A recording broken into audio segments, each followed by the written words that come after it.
Hey y'all, it's Dr. Vanessa. Welcome back to Leadership Rewired. I'm so excited that we are growing our community here of high achieving professional women who are ready to monetize our intellectual capital and build our successful consulting empires one woman at a time. So listen, if you haven't already done so, please make sure you like this video, make sure you subscribe to our channel, show us some love, and turn your notifications on so you don't miss anything that I drop, okay? I want you to get all the new content that we release here at Leadership Rewired. All right, let's get into it today. So, Black women, my God, Black women, we are some of the hardest working people on the planet, but Black women are not just working hard. We have been trained to be strong, to keep going no matter what it costs us. And there's actual research that explains this pattern. There's two patterns specifically that I want to talk about today. The strong Black woman trope, which you're probably very familiar with, but this one you may not be so familiar with. It's called the John Henryism theory, okay? Now, when these two come together, the strong Black woman and the John Henryism theory, it doesn't just shape how you work, it shapes what your body has to carry. And the problem is we've been praised for this, rewarded for this, while our bodies have been paying the price. And nobody is interrupting this pattern. They're benefiting from it. And what looks like resilience on the outside is often chronic stress on the inside. And all of that strength, all of that effort is building systems that we do not own. So let me ask y'all a real question. What if the thing that you've been praised for your whole life is the exact thing that's breaking you? Being strong, pushing through, handling everything. What if that's not your superpower? What if that's the pattern? Because when you're always the one who can carry more, trust me, these systems, they're going to always give you more to carry. And the more you carry, the less of yourself you get to keep. And at some point, your body keeps the score. So let me break this down in a more simple way. There are two patterns the research talks about. Again, the strong Black woman trope. Let's start with that one, because that's probably the one you've heard the most about. The strong Black woman, that's the woman who holds everything together, takes care of everybody, doesn't fall apart in public, even when she needs help, even when she's tired, even when she's overwhelmed. And a lot of us don't even question it because we were raised like that. We watched our mothers do it. We watched our grandmothers do it. So it just becomes, this is who I am. And I want to go deeper here. Trauma warning, okay? Because this didn't just come from our families. This didn't just come from our mothers and our grandmothers. This goes all the way back to slavery. You see, Black women, we don't just work hard. Our ancestors were not just working hard. Our ancestors were forced into brutal labor, working the fields, carrying heavy loads from sunup to sundown. And they were also expected to take care of the children, both their own children and the slave master's children. They were expected to maintain households and to endure physical and sexual violence. And they were expected to do all of this at the same time. And the truth is, our ancestors, they didn't have an option to rest. They didn't have the option to say no. They didn't have the option to break down. So strength was not empowerment for our ancestors. Strength was how our ancestors survived. And the research shows that this expectation that Black women can endure anything and everything was shaped in that time and is now carried forward. So what we call strong today was built in an environment where breaking was not allowed. So when we as Black women say, this is just who I am, I need us to pause. Because some of what we've been trained, whether consciously or unconsciously, to call identity was forced upon us. You see, the research shows that this idea of the strong Black woman, again, it was shaped during slavery. And it was shaped during slavery to justify the brutal treatment of our Black ancestors. And over time, that expectation, it didn't disappear. And now, we have inherited that exact same pattern, that strong Black woman trope. So again, when we say this is just who I am, I think we need to question that. Because again, this is not an identity. This is what we inherited to survive the brutality of what happened during the days of slavery on the plantations. I know that was a lot. So now let's talk about John Henryism. This may be a concept that you're not familiar with. This one's a little bit different. John Henryism is the belief that if I just work hard enough, if I just push a little more, that I can overcome anything. And a lot of us are very familiar with this. When this happens, when that belief system sets in, we don't stop. We don't slow down. We just keep going. Even when the stress doesn't go away. Even when the situation doesn't change. Now, here's where it gets real. Because what the research has shown us is that these two patterns, although they're different patterns, they're working in tandem with each other when it comes down to Black women. So now we're not just strong Black women, we're strong and we're overworking at the same time. We're strong and we're holding everything together. We're strong and we're also pushing ourselves to do more. Now, the research is clear about this, that when you are constantly trying to manage stress, push through pressure, and prove that you can handle it, your body does not see that as success. Your body sees that as stress. And when that stress doesn't stop, it starts to show up physically. Again, the body keeps the score. So what looks like strength on the outside, you know how other folks say you're so strong? What's happening on the inside, again, is stress and strain. And this is why so many high-achieving women feels like something is off, even when everything around us says we are successful, right?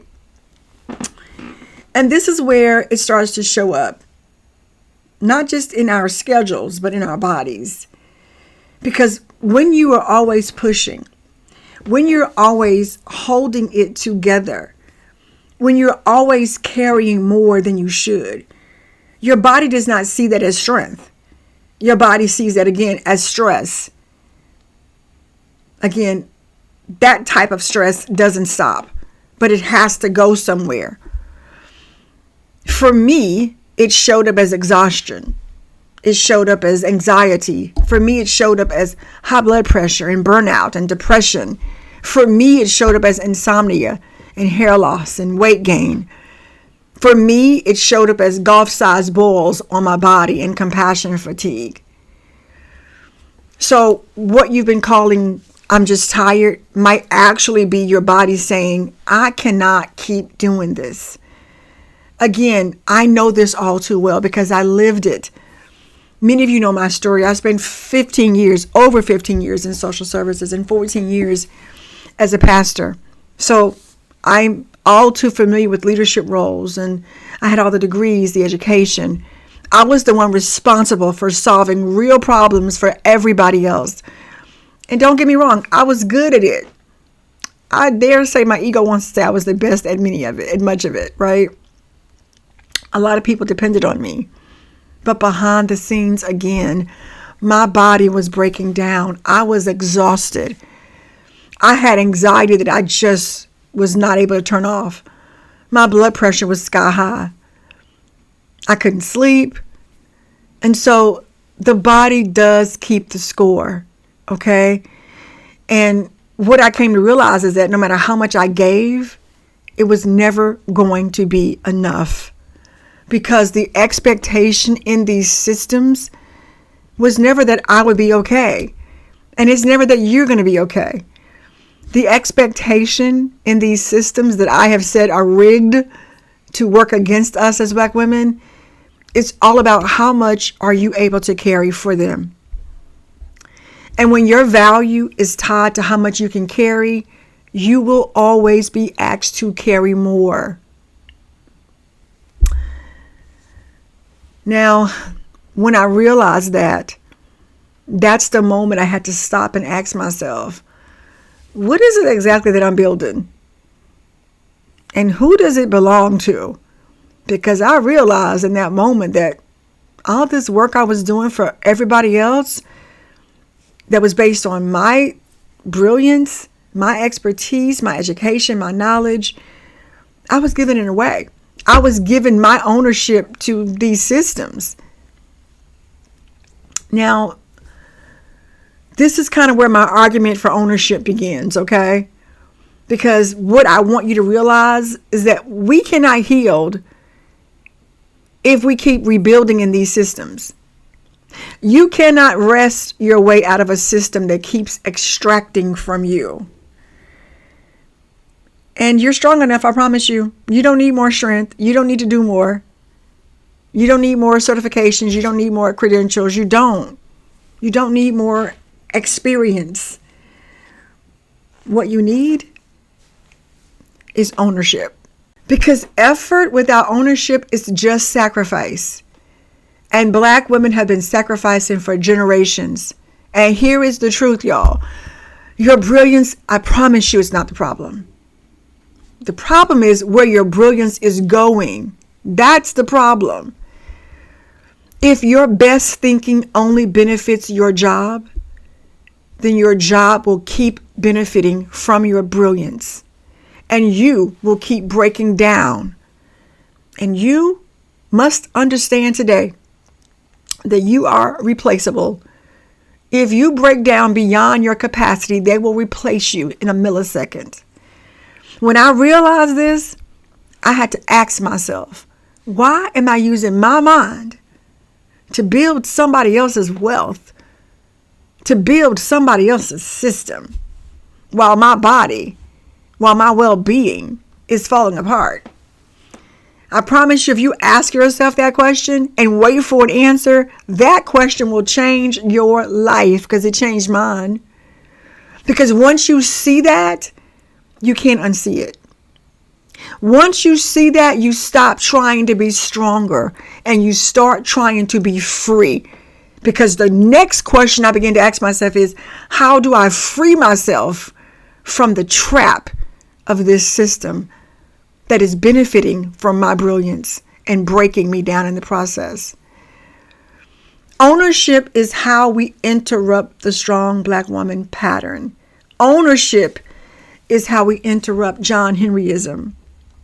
Ownership is how we get our freedom and our power back. Ownership is how we stop proving and how we stop over-explaining. Ownership is how we start building. Now, let's talk about what ownership actually means. Ownership means you know what you know. Ownership means you can name what you do well. Ownership means you can turn your knowledge into an asset, not a favor, not free labor, not going above and beyond, an asset. This is what I call your intellectual capital. It is your thinking, it is your frameworks, it is your methods, it is your expertise. And when you learn how to monetize all of that, you stop chasing safety and you start building power. You see, for many high-achieving women, the cleanest path to ownership is consulting. I've told you this before on this channel. Inc. said that consulting and the e-learning industry is the #1 business startup for 2026. Do with that as you will. The only thing required for consulting is your ability to translate what you already know how to do into a problem solved for whoever is having that problem. See, consulting lets you get paid for how you think, how you process, your method for solving problems. It's not just about what you can produce. It's not for how much you can tolerate, but it's for how you see, how you think. That's consulting. So the question is not, can I work harder? The question is, how can I own what I already know? Because your next level is not more effort. Your next level is better economics. Your next level is better boundaries. Your next level is better systems. And it is a business that pays you for your mind.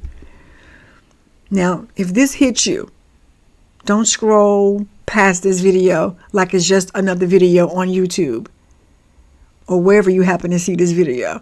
I need you to take the next step. This isn't for everybody. This is for the woman who is already becoming the next level of herself, the next version of herself. This is for the woman who is tired of researching. This is for the woman who is tired of trying to figure this out on her own. This is for the woman who is not afraid to make next level investments. Okay? This is for the woman that's ready to invest. This is for the woman who don't mind pulling out her credit card and investing $5,000, $10,000, $15,000, $20,000 into learning how to monetize her intellectual capital, because she knows that her intellectual capital is worth more than the investment that she's going to pay for the mentorship. I'm talking to that woman. Everybody else, thank you for being here. Come back and join us next Sunday for Leadership Rewired. But for that woman that's becoming, I want you to comment Rewire if you want to set up a private time to talk to me, or see the link in the description box. Okay? Because I want you to come to my masterclass, or you can just have a conversation with me directly. But either way, I want to show you how to identify your intellectual capital. I want to show you how to separate it from your labor. I want to show you how to begin building a consulting business that pays you for how you think. And if you're ready to go deeper, the next step after the masterclass is my diagnostic intellectual capital bundle. Because what's different about me is I don't guess how to help you. Okay? And I don't let you guess. I'm a diagnostician. Okay? I diagnose exactly what's causing you to be stuck based on evidence-based frameworks that I use in my company. All right? So if that sounds like something that you're interested in, come to the next Lead Like a CEO Masterclass. Okay? Again, check out the description box below for the link. I want you to come. Okay? If you're ready, if you're already ready, okay? I don't want to have to beg you or prime you, but if you're ready to go to your next level, the Lead Like a CEO Masterclass is for you, okay? All right, I love you all so much, okay? I want you all to win, okay? I want you to be well, but I also want you paid. Again, if you see yourself in this message today and you're a high achieving woman, ready to monetize your intellectual capital and build a 6-figure consulting business, and you're ready to shift out of overworking and invest in building something you actually own, go to the comment box below and register for the Lead Like a CEO Masterclass. And I can't wait to see you there, okay? Thank you so much for joining. Make sure that you subscribe if you haven't done so. Leave me a message, and I'll see you in the next video. This is Dr. Vanessa.